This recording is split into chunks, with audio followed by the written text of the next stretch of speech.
अस्सलाम वालेकुम my YouTube family. आप सब कैसे हैं? मैं उम्मीद करती हूँ कि आप सब ठीक होंगे। अल्हम्दुलिल्लाह मैं भी ठीक हूँ। बिस्मिल्लाहिर्रहमानिर्रहीम। माँ की खिदमत। हज़रत उवैस करनी अल्लाह के प्यारे नबी हज़रत मोहम्मद सल्लल्लाहु अलैहि वसल्लम की ज़ियारत कर नहीं सके, लेकिन दिल में हसरत बहुत थी। अल्लाह के नबी हज़रत मोहम्मद सल्लल्लाहु अलैहि वसल्लम की दीदार कर लूँ। उनकी माँ ज़िंदा थी और उनकी खिदमत मोहम्मद सल्लल्लाहु अलैहि वसल्लम की दीदार से रोके हुए थे। उधर नबी सल्लल्लाहु अलैहि वसल्लम यमन की तरफ रुख करके कहा करते थे कि मुझे यमन के तरफ से दोस्त की खुशबू आ रही है। एक सहाबी रज़ी अल्लाह अन्हु ने कहा, या रसूल अल्लाह, आप उनसे इतनी मोहब्बत करते हैं और वो है आपसे मिलने भी नहीं आए। तो प्यारे आका हज़रत मोहम्मद सल्लल्लाहु अलैहि वसल्लम अलैहिस्सलाम ने कहा, उनकी बूढ़ी माँ अलैहिस्सलाम ने कहा, उनकी बूढ़ी नाबीना माँ है जिसकी उवैस बहुत खिदमत करता है और वो अपनी माँ को अकेला छोड़कर नहीं आ सकता। प्यारे आका मोहम्मद सल्लल्लाहु अलैहि वसल्लम ने उमर रज़ी अल्लाह अन्हु हज़रत रज़ी अल्लाह मुखातिब होते हुए कहा कि तुम्हारे दौर में एक शख्स आएगा जिसका नाम होगा उवैस बिन आमिर का दरियानी। रंग होगा काला और जिस्म पर एक सफ़ेद दाग होगा। जब वो आए तो तुम दोनों मेरी उम्मत के लिए उससे दुआ कराना, क्योंकि उवैस ने माँ की ऐसी खिदमत की है। जब भी वो दुआ के लिए हाथ उठाता है तो अल्लाह उसकी दुआ कभी रद्द नहीं करता। उमर रज़ी अल्लाह अन्हु 10 साल खलीफा रहे और हर साल हज करते। हर साल हज़रत उवैस करनी को तलाश करते, लेकिन उनको उवैस करनी नहीं मिलते। एक बार हज़रत उमर रज़ी अल्लाह अन्हु ने सारे हाजियों को मैदान अरफात में इकट्ठा कर लिया और कहा कि सभी हाजी खड़े हो जाएं। फिर कहा कि सब बैठ जाओ, सिर्फ यमन वाले खड़े रहो। तो सभी बैठ गए, सिर्फ यमन वाले खड़े रहे। फिर कहा कि यमन वाले सारे बैठ जाओ, सिर्फ कबीला मुराद खड़ा रहा है।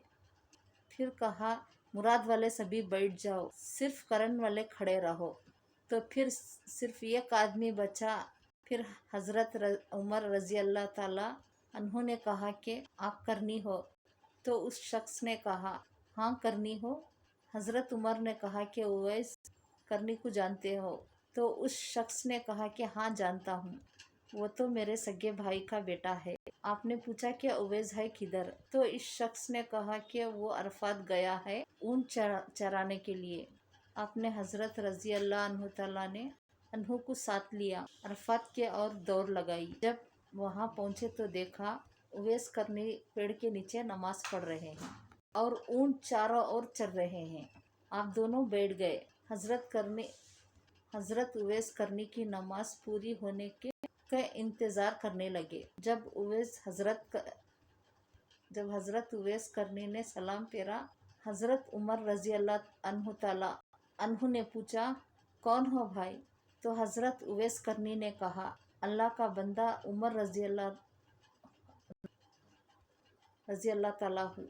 अन्हु ने कहा कि सारे अल्लाह के बंदे हैं, लेकिन तुम्हारा नाम क्या है? तो हज़रत उवैस करनी ने कहा कि आप कौन है? हज़रत अली रज़ी अल्लाह ताला अन्हु ने कहा कि ये अमीरुल मोमिनीन उमर खत्ताब है और मैं अली बिन अबू तालिब हूँ।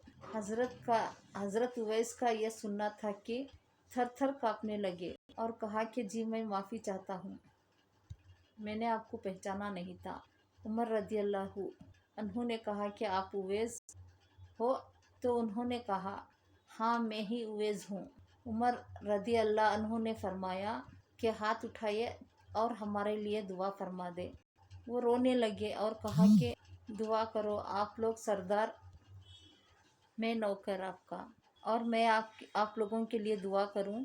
तो हज़रत उमर रज़ी अल्लाह अन्हु ताला ने अन्हु ने कहा कि हाँ हमारे आका मोहम्मद मुस्तफ़ा सल्लल्लाहु अलैहि वसल्लम का हुक्म था कि उवैस जब भी आए तो उनसे दुआ कराना। फिर हज़रत उवैस करनी ने दोनों के लिए दुआ की। सरकार ने कहा, जब लोग जन्नत में जाते होंगे तो हज़रत اویس کرنی بھی چلیں گے۔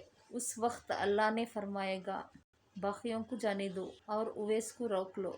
اس وقت حضرت کرنے اویس پریشان ہو جائیں گے اور کہیں گے کہ اے اللہ مجھے دروازے پر کیوں روک لیا گیا؟ تو اللہ فرمائے گا پیچھے دیکھو۔ تو پیچھے دیکھیں گے تو کروڑوں اربوں تعداد میں جہنمی کھڑے ہوں گے۔ تو اس وقت اللہ فرمائے گا تو اویس تیری ایک نیکی نے مجھے بہت خوش کیا ہے۔ ماں کی خدمت تو انگلی سے اشارہ کر جدھر تیری انگلی پھرتی جائے گی تیرے طفیل سے ان کو جنت میں داخل کرتا جاؤں گا۔ جزاک اللہ۔